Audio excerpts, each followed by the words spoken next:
गौतम बुद्ध के विषय में जो कुछ मैंने पढ़ा है और मेरे अल्पबुद्धि को जो समझ में आया है, उस आधार पर मैं इस प्रश्न का उत्तर देने का प्रयास करूंगा।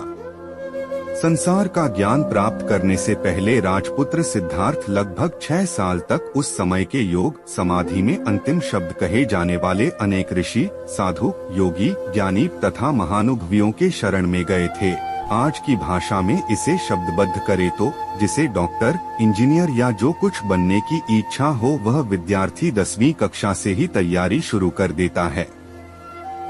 गौतम बुद्ध संसार का ज्ञान प्राप्त करने हेतु 6 साल तक दर दर भटकते रहे। उनके आखिरी गुरु ने उन्हें कहा था कि आहार चावल के दाने कम करते जाओ, जब एक दाने पर आओगे तब तुम्हें ज्ञान की प्राप्ति होगी। ज्ञान पाने की लालसा में बुद्ध ने वैसा ही किया। वे शारीरिक रूप से बहुत ज्यादा कमजोर हो गए।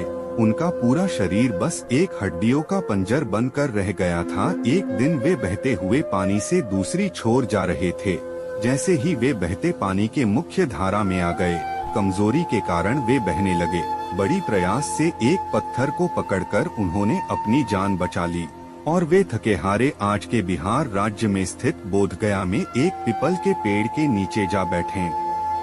बैसाखी पूर्णिमा की बात है। इस नगर की सुजाता नाम की वधू को बड़ी मनौती के पश्चात पुत्र प्राप्ति हुई थी। पुत्र प्राप्ति के खुशी में सुजाता ग्राम के सभी देवी देवताओं को दूध चावल की बनी खीर का भोग देने आई थी। सिद्धार्थ का पिंजर शरीर देखकर उसे बड़ी करुणा आई। खीर का पात्र सिद्धार्थ के सामने रखते हुए अनायास उसके मुख से शुभकामना निकल पड़ी कि जैसे मेरी कामना पूरी हुई है, वैसे ही तुम्हारी भी हो। खीर का सेवन करने के बाद सिद्धार्थ के तन मन में तृप्ति का आभास हुआ। कमजोर शरीर को ऊर्जा प्राप्त हुई। तब उन्होंने संकल्प किया कि अब ज्यू या मरू, जब तक ज्ञान की प्राप्ति न होगी इस जगह से उठूंगा नहीं, और निग्रह के साथ समाधि लगाई। सिद्धार्थ इस अवस्था में 6 दिन 6 रात रहे। 6वें दिन उन्हें पलक झपकने में जितना समय लगता है, उससे भी कम समय में सिद्धार्थ को ज्ञान की प्राप्ति हुई और वे बुद्ध बन गए। जन्म 567 ईसा पूर्व कौशल महाजनपद की राजधानी श्रावस्ती से 60 किलोमीटर दूर शाक्य वंशीय राजा शुद्धोधन की पत्नी महामाया के गर्भ से नेपाल के तराई क्षेत्र के कपिलवस्तु के लुम्बिनी गांव में शाल पेड़ के नीचे डॉट माता का निधन इनके जन्म के 7 दिन बाद हो गया। इनका पालन पोषण इनकी मौसी प्रजावती ने किया। 16 वर्ष की आयु में विवाह सुंदर कन्या यशोधरा से, जो देवदेह नगरी के राजा दंडपाणी की कन्या थी। 28 वर्ष की उम्र में राहुल नामक पुत्र हुआ। 29 वर्ष की आयु में महाभिनिष्क्रमण पर निकले अपनी पत्नी तथा अबोध पुत्र राहुल को छोड़कर घोड़े कंथक पर बैठकर सारथी छंदक के साथ 538 ईसा पूर्व फिर दोनों को वापस कर दिया और राजसी वस्त्र त्याग सन्यासी बन गए। मध्यम मार्ग अपनाकर सिद्धार्थ को पीपल वृक्ष के नीचे बौद्ध गया में ज्ञान प्राप्त हुआ। 7 साल कठिन तप, ज्ञान, विचार विमर्श, तर्क वितर्क किए और शाक्य मुनि, गौतम बुद्ध, भागवत, तथागत, शाक्य सिंह आदि नामों से प्रसिद्ध हुए। ज्ञान प्राप्त करने की घटना इतिहास में संबोधि कही गई है। 36 वर्ष की आयु में ज्ञान प्राप्त किया। पहला भाषण अपने 5 साथियों को सारनाथ में बनारस के पास दिया और उनको शिष्य बनाया। ये 5 शिष्य ही पंचबग्गीय कहलाए।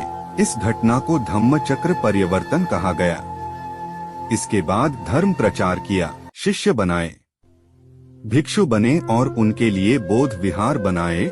16 महाजनपदों में धम्म को फाइलय, मगध, नरेश, बिंबिसार इनके शिष्य बन गए। कपिलवस्तु के महाराज इनके पिता शुद्धोधन, इनकी पत्नी, इनका पुत्र भी शिष्य बन गए।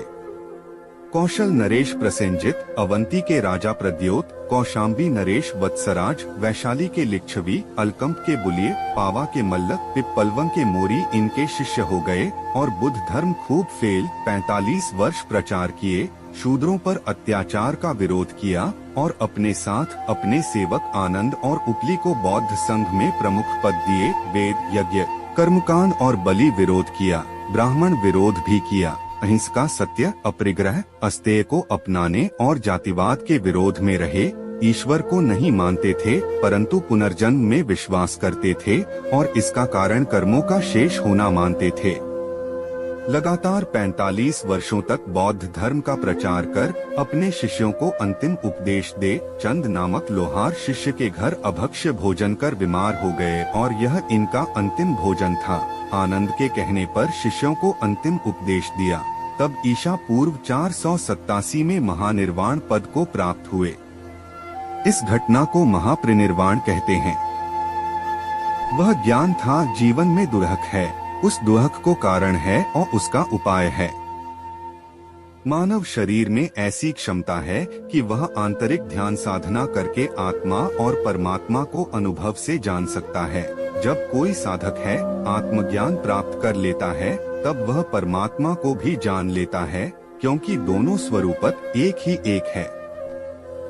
यह वैसा ही है जैसा कि एक बूंद जल H2O को जान लेने पर व्यक्ति समुद्र के जल को भी जान लेता है। यही साधना की पूर्ण अवस्था और भक्ति की पराकाष्ठा है। इसी अवस्था को धर्म शास्त्रों में मोक्ष, मुक्ति, कैवल्य मुक्ति, निर्वाण, ब्रह्मा निर्वाण, अपवर्ग, परमपद आदि नामों से अभिहित किया गया है। जितने भी सच्चे संत होते हैं, सबकी सूक्ष्म साधना एक ही होती है, लेकिन स्थूल साधना में कुछ अंतर अवश्य होता है। स्थूल साधना की शुरुआत एक नाम के जप और एक रूप के ध्यान के साथ आरंभ होता है। जप में परमात्मा के किसी एक वर्णनात्मक नाम की आवृत्ति की जाती है। स्थूल ध्यान में परमात्मा के किसी एक पवित्र रूप का मानस ध्यान किया जाता है। इन दोनों ही साधनाओं में भिन्नता हो सकती है। उदाहरण के लिए कोई राम राम जपता है और राम के रूप का ध्यान करता है, कोई शिव शिव जपता है और शिव के रूप का ध्यान करता है, कोई गुरु गुरु जपता है और गुरु के रूप का ध्यान करता है। यह इस बात पर निर्भर करता है कि जिस गुरु ने हमें है दीक्षा या भजन भेद बताया है, उसने हमें किस नाम का जप और किस रूप का ध्यान बतलाया है। लेकिन जब हम सूक्ष्म ध्यान की ओर चलते हैं, तो वह रास्ता एक ही एक हो जाता है।